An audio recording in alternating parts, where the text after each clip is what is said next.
We want to see our city healthy and well. And that means housing, that means employment, that means food security, that means good access to good health care. Hi, I'm Naomi Mahaffey, and welcome to Pause, an Alberta Social Innovation Connect podcast.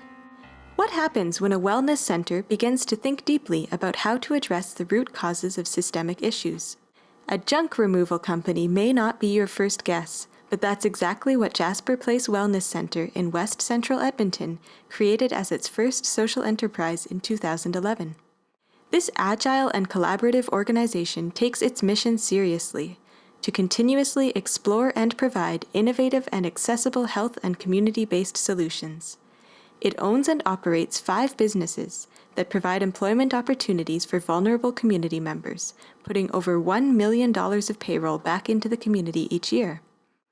It also runs a community health clinic, provides wellness education programs, and is a core partner in collaborative efforts to end homelessness and improve food security in Edmonton. Today on Pause, we welcome 2 of the brains behind Jasper Place Wellness Centre, Henry Motta and Murray Soroka. I really enjoyed the opportunity to sit down with them as they reflected on their change-making journeys and how their organization has evolved. They spoke about the benefits and tensions of running businesses that employ vulnerable populations, what it takes to be adaptive and truly learn from failure, what systemic barriers and gaps are currently standing in the way of meaningful change, and what's needed to create systems change. Without further ado, here's our conversation.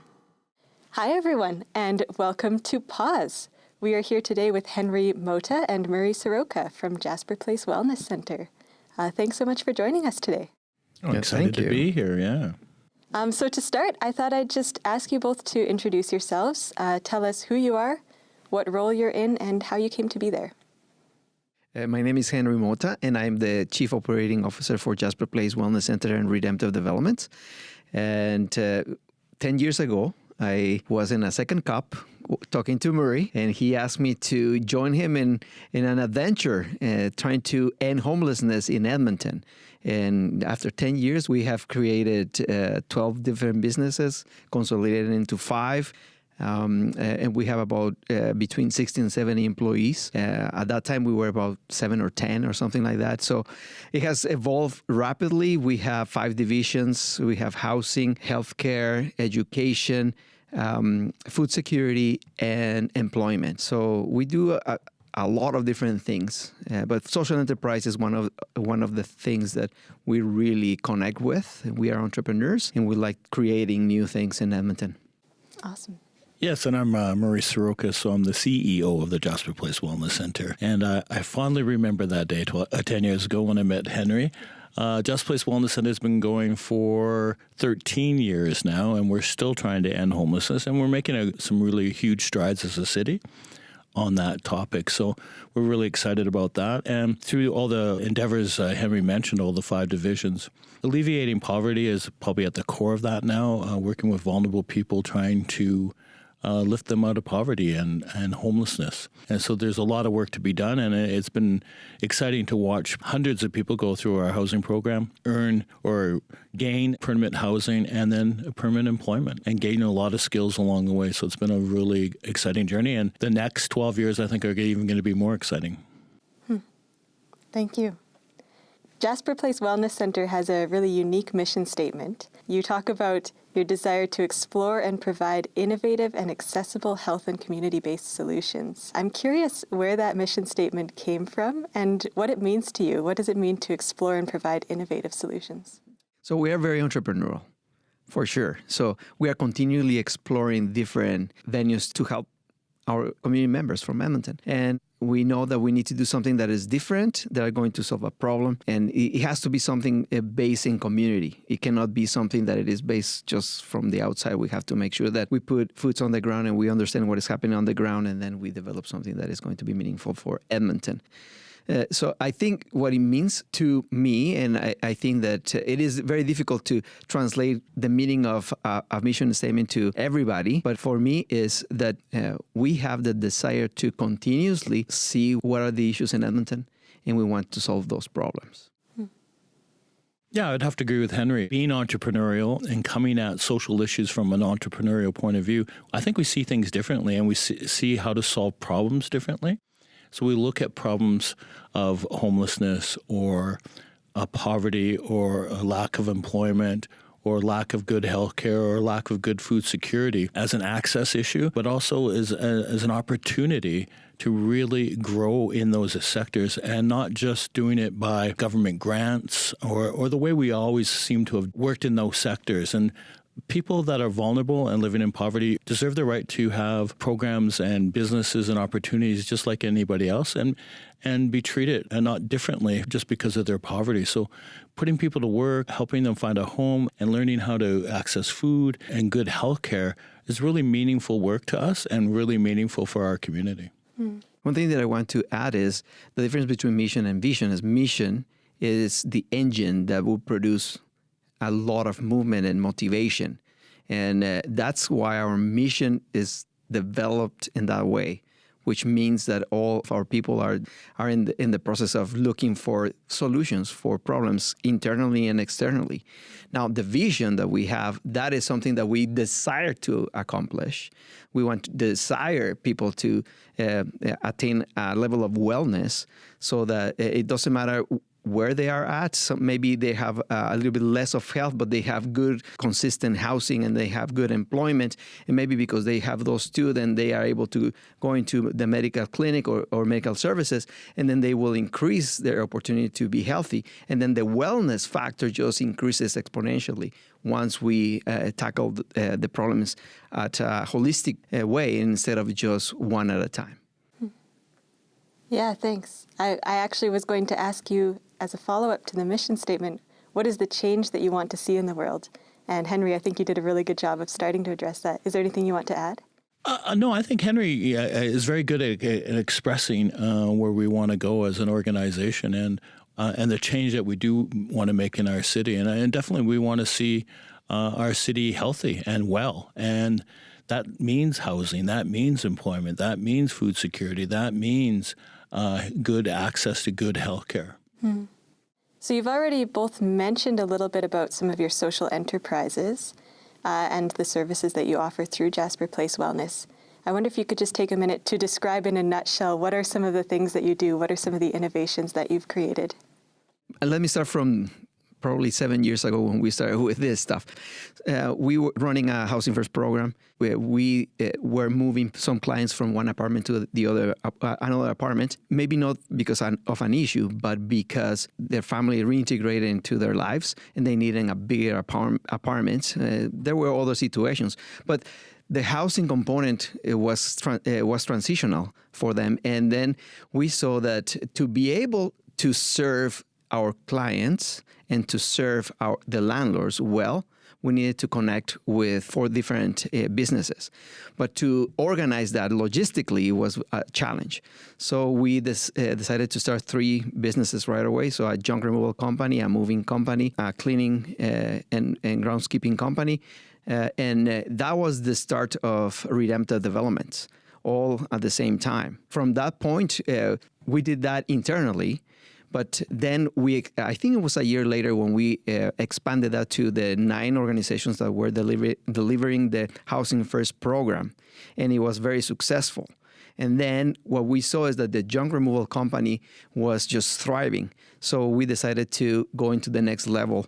And to go to the next level, we needed funding. And then we went and borrowed money from the Social Enterprise Fund to buy trucks, increase our social media and marketing awareness. What else did we buy with that money, Murray? Oh, we bought some trucks and bins, rental bins, and then equipment for the moving company, equipment for the cleaning company, vehicles. Mm-hmm.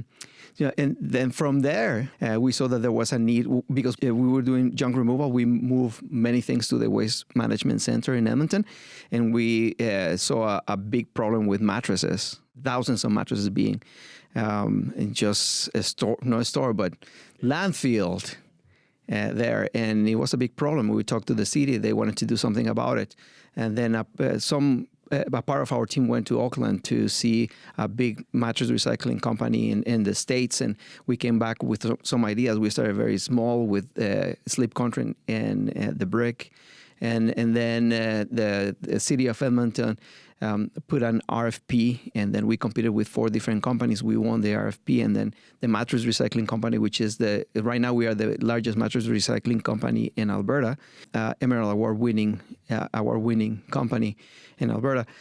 It just started at that moment. I think the first year we did about 50,000. It recycled 50,000 mattresses, and the second year, it was last year, we did 68,000 mattresses, and then I think that we are going to do probably 72,000 without counting Calgary, because now we open Calgary, another facility there. So if we do another 16,000 mattresses this year, then it's going to be about 86,000 mattresses or recycling mattresses in Alberta. So I think it's short, but that's how it happened. Wow. And so through these social enterprises, you're working to provide employment alternatives for people who might have a difficult time finding jobs elsewhere.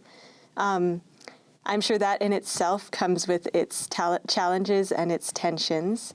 What are some things you've learned along the way, some tensions you've faced when it comes to that social enterprise side of what you're doing? Yeah, Redemptive Developments really has 2 missions, and one is to alleviate poverty through employment for vulnerable people, and the other mission is actually to build wealth for the organization. We're still working on that one 7 or 8 years later, but it might come eventually as we continually grow. But yeah, employing vulnerable people, it can be challenging. There's no doubt about it, especially when you're running businesses that are for the public, that have competition. In our junk removal sector, it's very competitive, and we're competing with large multinational companies. And we also have contracts, and contracts with the city of Edmonton to recycle the mattresses, meaning we have to be open 7 days a week, and we have to be able to produce the numbers that we've said that we produce, not only in recycling, but the amount of material that we recycle. So, and doing that with vulnerable people can be very challenging. But about 80% of our workforce are vulnerable people, which is a very high number we've come to understand. Looking at other social enterprises where it's probably the exact opposite. It's more like 20% of your workforce is vulnerable, and 80% are people that aren't experiencing vulnerability. And we've really focused on kind of 3 sectors. So 30% of our workforce is newcomers to Canada, 30% of our workforce is youth, and 30% of our workforce are people coming primarily through our housing program. And they have their own vulnerabilities. There's a lot of addiction and mental illness in that category. And it can be very challenging on days for our managers. And each day is taken as a challenge in and of itself. You have people with having severe mental health issues and addiction issues that are coming into the workplace. And the managers really have to be careful how to manage that warehouse on certain days and who's in the warehouse and catch the mood of the room and how it's going. So definitely there's a tension there, and then be profitable and get the product out and serve customers well. So we've built what we call our failure resume, and it's quite extensive and growing constantly. But we're proud of our failure resume, and we want to show the world that we fail, and we fail a lot, and we make a ton of mistakes, and we're trying to make mistakes in favor of our employees, and we don't always succeed at that either. We've learned a lot. Working with vulnerable populations is very challenging, as I said, and it's costly. I've run businesses my whole life, and our payrolls, more than 50% of our income goes to payroll, and that's on purpose. Sometimes I like it to be a lot lower, so we aren't in the red all the time. But you can't always make that decision from a black and white financial bottom line picture. When you've got human beings as the primary focus of why you're running the business and not profit as the primary reason, you look at things differently. So it's been very interesting, very challenging, and we're getting much better at it all the time. And as long as we continue to flaunt our resume of failure and not hide it, I think we'll become vulnerable ourselves to the work world. What's an example of a failure on that resume that you I would can like give to you share with many. others and that you've learned from? One of our very first ones is our junk removal company that Henry mentioned in the very beginning. And, we thought, well, we just want to take 10 people out to a junk removal. And we would take 2-3 vehicles full of people, and we'd show up there with a truck and a trailer, and off we go into this apartment to remove the junk. And, we did that for several months and then, it came to a point where we were having trouble making payroll. And we're kind of just, why are we having so much trouble making payroll? Today, we take 2 people out to a junk removal, and only one of those people come from that vulnerable side. We even had people that were vulnerable driving our trucks, and insurance got really expensive after a while, after the accidents piled up, and it was unsafe. And safety's got to be a primary thing for everybody. So, the good-hearted intention, social work side of our brains was having a battle with the logical, analytical side of our brains going, we need to make this safe and we need to make it profitable. Thanks. When we're talking about social innovation, we're often talking about people who are trying to understand and address really complex systems. And the issues that you're working to address, housing, health, poverty, employment barriers, these are complex. I'm sure you've bumped up against different barriers and gaps in the system that have been frustrating to you. What are some examples of things you'd love to change in the systems you're working within and ways that you're trying to approach that? My big one is social procurement right now. I think to know that cities and provinces, municipalities, governments are procuring billions of dollars worth of work every year and not taking into account that they could have a social procurement piece to their policy, and that people experiencing homelessness or vulnerable people or social enterprises should have an opportunity to have a bit of an edge when it comes to procuring product or services. So that's my big one right now. Mm-hmm. I think one that we are just swimming in and trying to get out of it. Not get out of it, but trying to make a change in those kind of waves and trying to surf the waves is zoning. So we started a development, construction, and renovation company, but we bought land. We have received funding from the government, and we have community engagement, all in favor of doing this. But the zoning of those parcels of land are not the right zoning. But according to different zoning structures that the city has developed, they were. But when you go to the details, they are not. So, but we have been just going back and forth. We hire a civil engineer, very astute individual, and then we have been having different conversations with different groups in the city, and we are close to a big win. And if that big win happens, it's going to benefit us, but it's not only about us. Like, everyone is going to benefit. Any developer is going to be able to provide permanent supportive housing in the city of Edmonton with some zoning restrictions that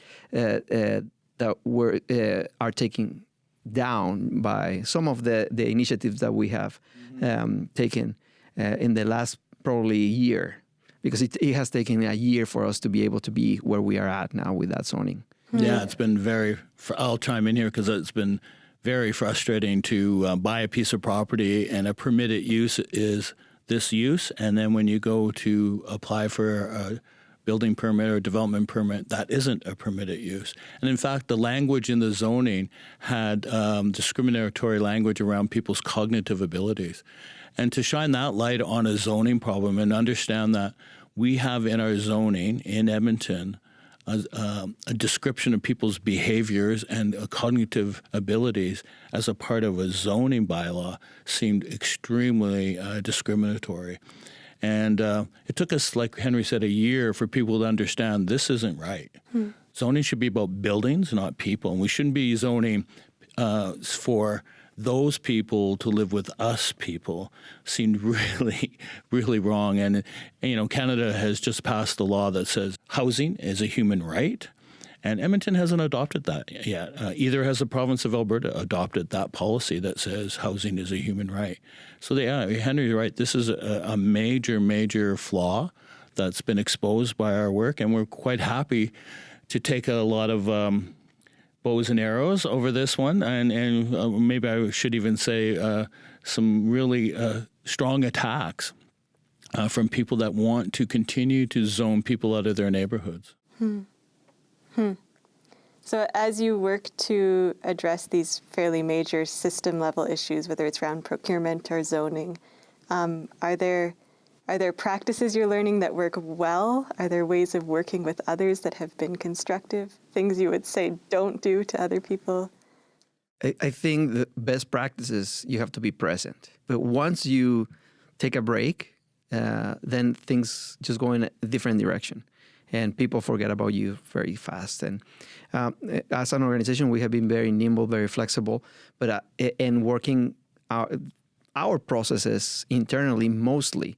I think in the last couple of years, we have become a little bit more a community-based organization that is interacting with government a little bit more. And not that we didn't want to do it before. Before we were just building businesses. Now we are looking at, well, we are going to build these businesses, but there are a lot of barriers. So now we have to engage. And if you are not engaged, if we are not present, then things are not going to go in the direction that you hope for, and then your vision is not going to be realized. Mm-hmm. Yeah, I think we really feel that, the procurement policy and the zoning policies will leave for system change that will affect generations to come.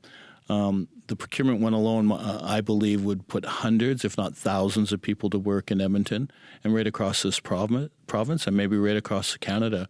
Once adopted and understood that, making room for social employment through the social procurement process is extremely valuable.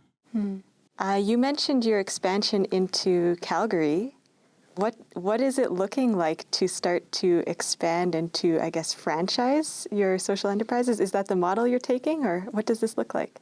No, we're expanding. I think franchise is something we'd want to do at some point. I think that's an opportunity to teach other not-for-profits and other social agencies how to really add value to the work they do, and also maybe to build wealth for those organizations. I mean, we've always struggled with funding, and now we want to struggle with income and financing, which is another struggle in and of itself, but it makes us sustainable. So Calgary was a market that we saw as an opportunity only because the city of Calgary has decided to continue to bury mattresses.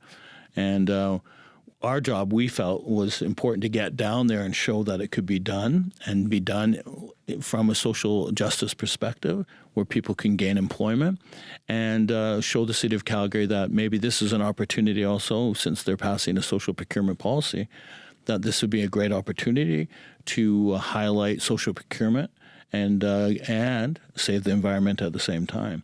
We know that burying mattresses doesn't help the environment at all, and that recycling mattresses has great impact on the environment.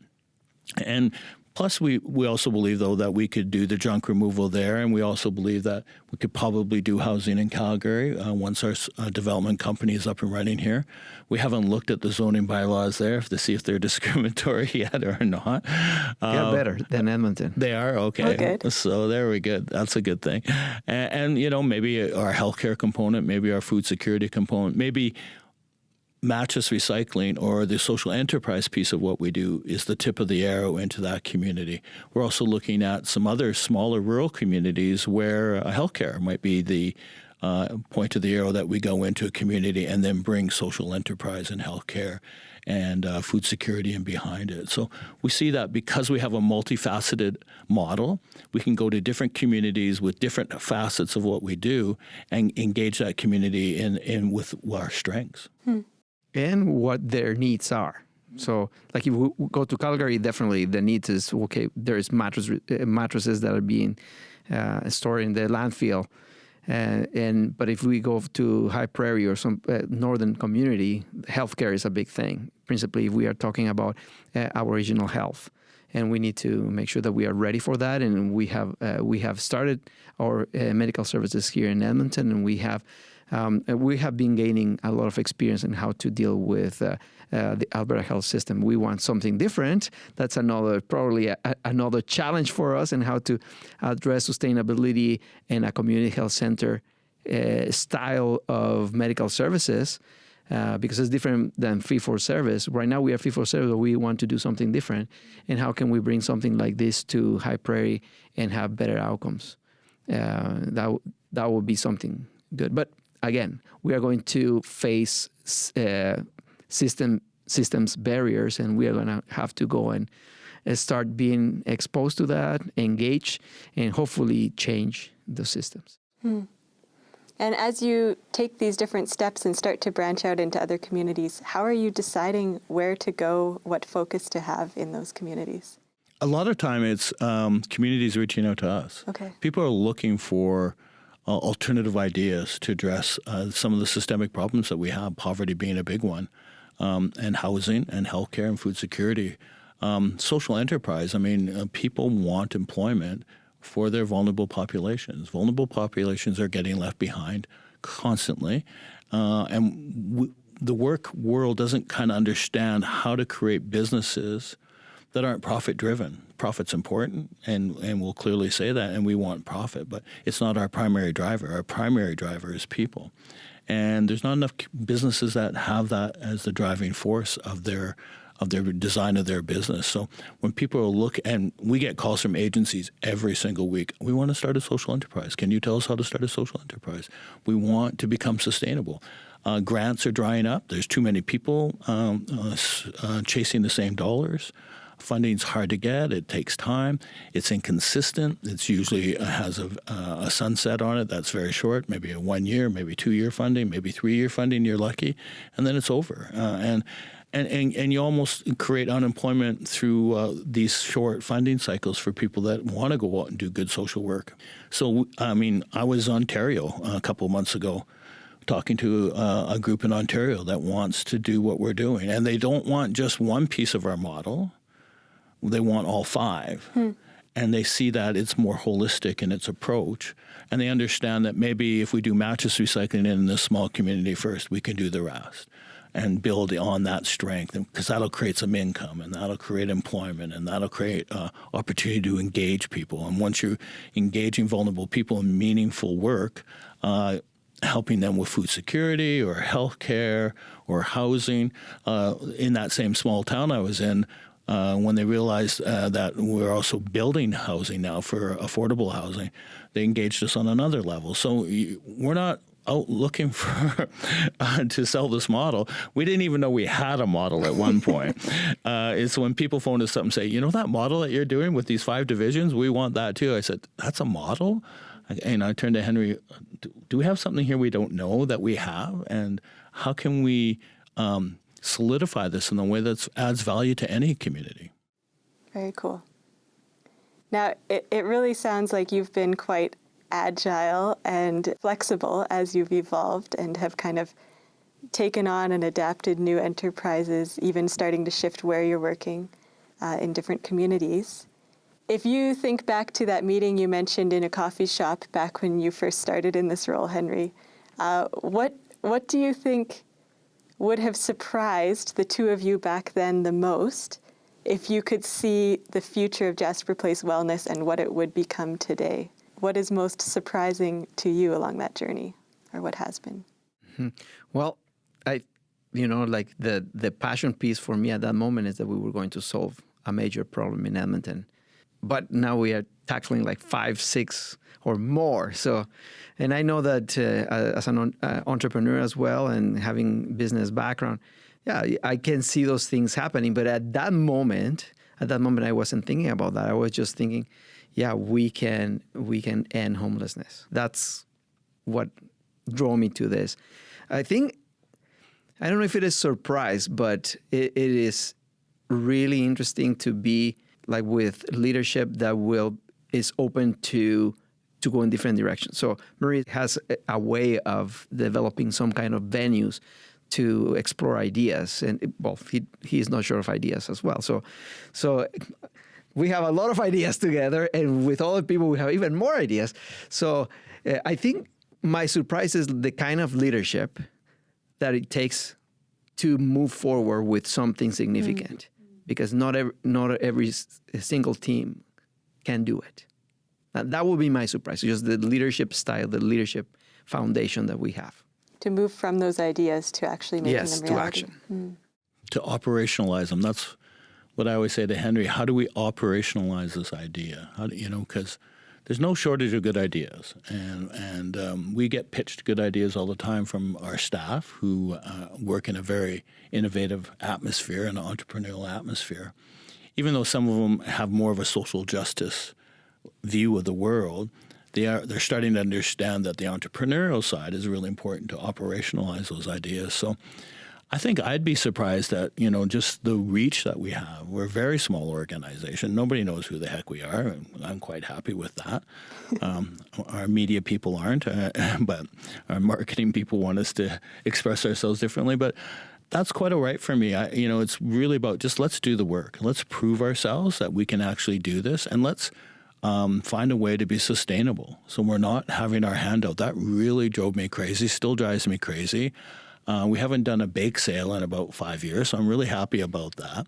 And, and it's all that little grinding stuff that good social agencies have to do to stay alive is just maddening.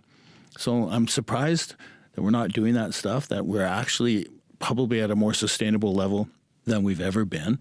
And the ideas don't stop coming. So that's kind of surprising to me, because when we started this, it was because our community didn't seem to have a proper response to the homeless crisis, and didn't have a proper response to poverty. And we wanted to run soup kitchens, we wanted to run shelters, and we wanted to run food banks. And all of those things aren't bad things, but what's the end game in all three of those things? And it's definitely not what we want to do. So we think the way to end homelessness is to build housing. And we've been on that trajectory for years, and we just need homes. We don't need more shelters. We don't need more transitional housing. We need homes. Food security, if food banks are the emergency room of food security, what's the preventive model? And who's working on that? And I want to talk to those people, because I have a whole bunch of ideas, and Henry has a whole bunch of ideas about food security. And our community has ideas about food security, and what are the right ones to be working on, and how do you actually do that? We ran a soup kitchen, and I hated every moment of it. I mean, people got fed, yes, and I'm thankful that we could feed people, but it didn't help people in the long run. We ran a food bank, and the same issue. Didn't help people in the long run. And the housing idea that we kind of innovated, we kind of started housing first, and we didn't even know we were doing it. But we just housed people because they were coming to us homeless, and okay, well, I guess you need a house. Those kinds of ideas, I think, are what is going to change how we deal with complex issues. So as you think about those ideas you have for getting better at looking at root causes, at preventing some of these issues in our community, what gives each of you hope as you look ahead? Oh, I'm really excited. I think about housing. I think this bylaw change that we hope to go through soon here will be a game changer, not just for us, but anybody who wants to build affordable housing in Edmonton in a different way. We're not talking huge, large buildings. We're talking about smaller buildings that are much more socially engaged and probably a healthier way to live. I'm really excited about where we're going with food security and where the world's going around food. And Edmonton is right at the forefront of that. I think there's a lot of good ideas around food security in Edmonton. Healthcare, I'm nervous about that one, but I'm excited about the way we're doing it. I'm just, it's such a huge issue, and it's such a challenging issue on the delivery of healthcare. It's going to take a lot more time for us to do that one well, and it's going to be a hard animal to change, but I think we'll just keep biting away at the toes of that animal and bring that change. Yeah, what it gives me hope is that you can see more and more people, even the newer generations, just acting like the way that we are doing things are the ways that should be. That's exactly what gives me hope, because you don't have to fight with them. They already have the DNA to do the things that need to be done. We have been fighting with other generations probably in systems, and I'm not talking about people necessarily, because systems are generational systems at the same time. So basically, these new individuals have the DNA to move those systems and optimize them and change them completely, depending on what they want to do. But it seems like they have it, and that it is very difficult to describe. It's very difficult to picture. But when you're looking at university students, we had about 60 people from the university doing placements in our community health center. When you talk to them, they have it, and that it. Again, that is the what gives people hope, because you know that they are going to be the ones that are going to change the world from what it is to what needs to be. And I don't know if it's going to take a long time. It could be, but there are changes that can be almost. Well, if you're talking about decades, I think it could be fairly short changes that can be implemented by them. So, that's beautiful. We'll definitely include links to Jasper Place Wellness Centre in our show notes. Is there anything else you want to share about what you do or what you've been learning at Jasper Place for our listeners? Well, I want to say thank you for inviting us to participate. And you mentioned that sometimes we don't know what's happening in the communities. We don't know what is happening in Alberta. It would be great if more stories are shared, because we know that we are not the only ones, and we know that there are many other people that want to start social enterprises, and definitely they want to tackle social and environmental issues, and we want to see that, and hopefully Alberta will be a leader on those areas. So that's what I want to say at the end. Yes, thank you for having us. Thank you, and thanks for taking the time to share. I know a lot of people who are starting to think about social enterprise in Alberta have spoken about you as their role models in terms of an organization that's doing this in an interesting way in the province. So it's really great to hear your reflections, to hear a little bit about how your work has evolved and what you've started to learn along the way. And thanks for sharing your time with us. Great, thank you. Thank you. Thanks for tuning in for this episode of Pause. In the spirit of reconciliation, we acknowledge that the recording you heard today was made on Treaty 6 territory, a land steeped in ceremony and history that until relatively recently was used exclusively by Indigenous peoples. We acknowledge the past, present, and future generations of the First Nations and Métis peoples whose presence continues to enrich our vibrant communities and who have traditionally gathered in and cared for this place. This episode was recorded with the help of the incredible Lisa Pruden at the Edmonton Community Foundation. Elise Martinoski edited the episode, with help from Lisa Pruden. Pause is a production of Alberta Social Innovation Connect, or ABSI Connect. You can learn more about our network, find our newsletter, and get inspired by and connected to other Albertan changemakers by visiting our website, www.absiconnect.ca. Our funding partner is the Suncor Energy Foundation. Theme music was created by the Fort McMurray Youth of the Sound Force Collective. If you enjoyed this episode, please help us out by sharing it with a friend and rating us on iTunes or your favorite listening platform. Eager for a deeper dive into the work of Jasper Place Wellness Centre? Also check out episode 43 of the Edmonton Community Foundation's Well Endowed podcast. You can find the link in our show notes.